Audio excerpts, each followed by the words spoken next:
So in 1872, Rockefeller bought up, shut down, or bankrupt 90% of the oil companies. Our good old Constitution came into place, and in 1911, the Supreme Court found Rockefeller in violation of the Sherman Antitrust Act and split Standard Oil into 34 independent companies. So they said, you can't have the monopoly on this, you're done. You think that changed who he was?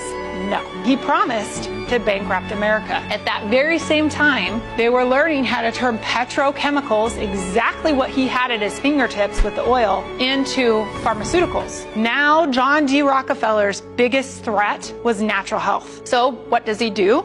Being the businessman he is, he donates money to the medical schools because he wants to control. And what do you do when you want to control someone? You give him money. And then he hired a guy by the name of Flexner to study the school's curriculum, to figure out what they were teaching everybody, and to persuade the government to establish allopathic medicine, which used the unnatural substances to treat diseases. This is how Western medicine was founded. Around the same time that John D. Rockefeller seized U.S. media, he also hijacked U.S. medicine.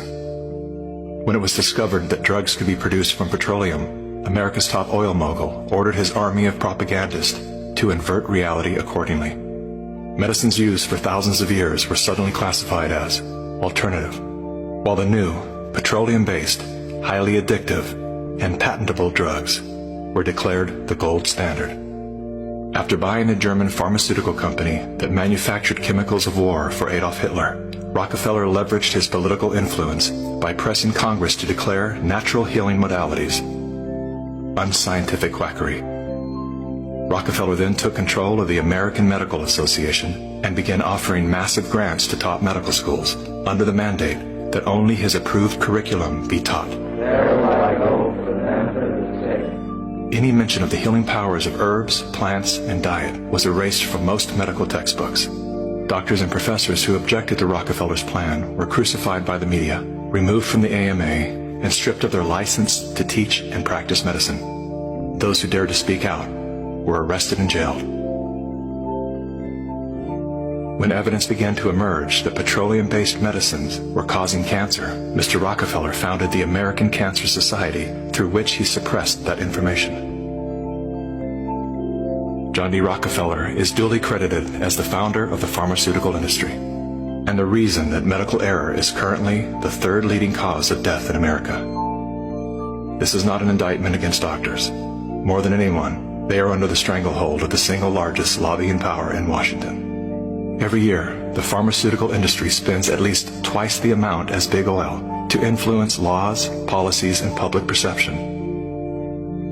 Thanks to Mr. Rockefeller, the architect of American monopolies, no industry has more power over our lives than Big Pharma. Oh, it's just like, this sounds conspiratorial.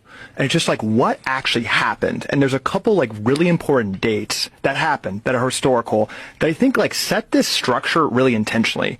The first was 1909, the Flexner Report. So literally John D. Rockefeller's personal lawyer wrote the report for Congress that basically set the standard that's the standard today for medical education. And it literally says in the binding guidelines that holistic health and nutrition and anything about interconnectedness of the body is pseudoscience. It says we need to name the condition and cut it out or prescribe it. And what year is this? 1909. So they're still going by the recommendations of 1909. We still follow the Flexner Report. A policy, I mean, and we get crazy. the policies, but like rescinding the Flexner Report and having updated scientific education and standard of care guidelines based on what we've learned since 1909 about the majesty of the interconnectedness of our body is a really good first start, because we're binded under a law, just demonstrably, just like, again, not conspiratorial. John D. Rockefeller's personal lawyer wrote this report. Why? Because John D. Rockefeller is the father of the pharmaceutical industry and created pharmaceuticals from byproducts of oil production, and was the first investor into Johns Hopkins and other major medical schools, University of Chicago, and started the modern education program for health. There were some big issues in the health. This was the Wild West, but he created Johns Hopkins and the standard of residency training.